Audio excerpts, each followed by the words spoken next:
अरे आजीला काय झालेलं आहे? चला तर मग मिनी ब्लॉगमध्ये तुम्हा सगळ्यांचं स्वागत आहे. चला तर मग आपण आजी काय करत होत्या बघूया. आजीला काय झालं नेमकं, काही त्रास तर नाही ना होत? आजी अशा काय करतात म्हणून तर टेन्शन आलं. अहो आजी असं काय करता, काय झालं तुम्हाला? म्हणे काय नाही गं बाई, व्यायाम करते. म्हटलं असं व्यायाम करता का? म्हणे हां मी असा रोज व्यायाम करते. म्हटलं का बरं? म्हणे अगं ही आपली शरीराच्या शिरा चालू राहत्या. म्हटलं हा का?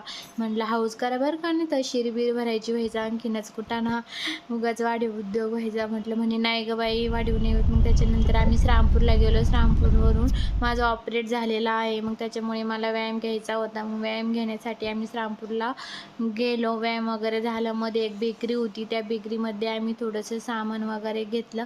त्याच्यानंतर आम्ही घरी आलो. घरी मुले क्रिकेट खेळत होते. आता मुलांचे पण स्कूल उघडणार आहे. वेदांतला म्हटलं वेदांत केव्हा खेळायचं? म्हणे आता मम्मा थोडे सुट्ट्या राहिल्या. म्हटलं